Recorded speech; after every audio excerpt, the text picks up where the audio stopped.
Well, the president heading to Minneapolis right now, continuing his push this week on jobs, the economy, and the theme of income inequality. He hit on all those topics last night at the same event that the president vigorously touted the 4 million people who have signed up for Obamacare since its troubled launch. Joining us now, Senator John Thune, chairman of the Senate Republican Conference. He's also a member of the Senate Finance Committee. Senator, it's nice to have you back on the program. Good morning, Jenna. Nice to be with you. A lot has been said, a lot of criticism of the president's use of executive actions and his push on the economy, as we mentioned. But let's do something different today for our viewers and maybe not go down the path of criticism. And let's talk about the Republican plan. I mean, the president is out there with his executive actions, traveling all over the country. What is the Republican plan? What are your major themes when it comes to job growth and the economy?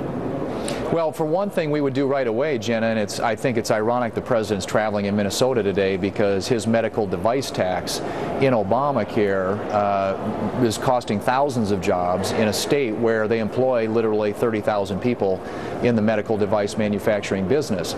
So we would repeal that, and we actually got 79 votes in support of repealing the medical device tax last year in the budget, which included 30 Democrats. So there's bipartisan support for it. The president has issued a veto threat on that. The best thing he could do for jobs in Minnesota is to work with us to repeal the medical device tax and take away, withdraw the veto threat that he's issued on that with regard to that particular issue. So, Senator, if I could, because you got the bipartisan support for that, I understand that the president threatened to veto, and if you could help us understand some of the process inside the Senate, does that mean it just dies, that you're not going to continue to push for that, or are you going to try maybe a different way to get it through?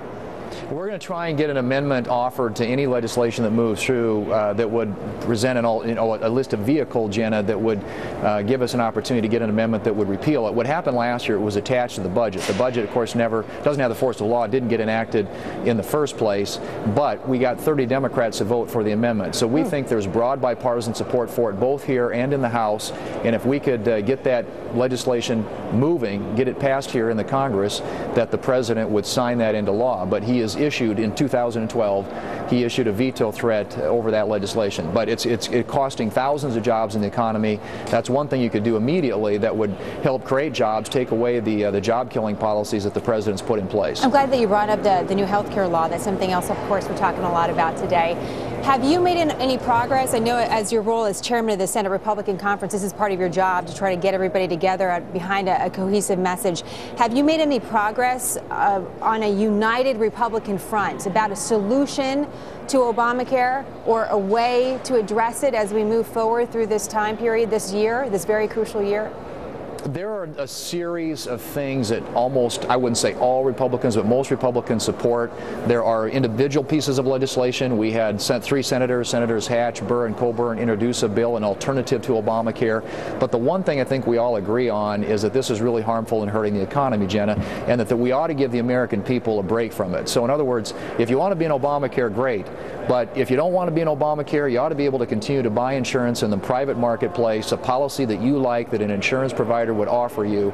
And you can't do that today because the government mandates. There is a requirement that you buy government-approved insurance. That's one thing I think that everybody, I would hope a lot of Democrats would agree with as well. Well, one of the things that the critics have pointed out to the president and to the administration is that they had several years to get Obamacare right. The Republicans have also had several years to figure out what an alternative would look like.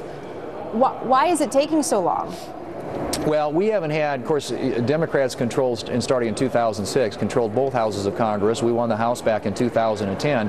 The House has introduced and passed a series of things, including all or partial repeals of Obamacare, but also things that we are for through the House of Representatives. Most of those things we can't get voted on because the Democrats in the Senate block it. And they block those things because they don't want to put the president's signature law at risk and raise I think the political opposition that there is across the country to it. So we will, if we're given the chance to be in the majority after this election, I think you'll see a lot of Republican ideas offered, advanced out there. Many of them we've talked about in the past, allowing interstate competition, people to buy insurance across state lines, allowing people to join larger groups to be able to pool so they can get the benefit of group purchasing power, doing away with the junk lawsuits that drive up the cost of providing health care in this country because of defensive medicine. and expanding the opportunities that people have through tax policy to get their own insurance, tax credits to allow them to have their own insurance policies. There's a whole range of good Republican ideas out there, but we don't get a chance to get those considered today because in the United States Senate, at least, Democrats block those initiatives. And of course, you have a president in the White House for whom this is his signature initiative, and he's certainly going to veto anything we send him. You don't get to tell the dealer which cards to give you. You just got to play them, right, Senator? So I guess that's what you're facing, and obviously the focus is the election in later this year. And we'll certainly be talking a lot about that. Senator, it's great to have you back on the program as always. Thank you so much. All right.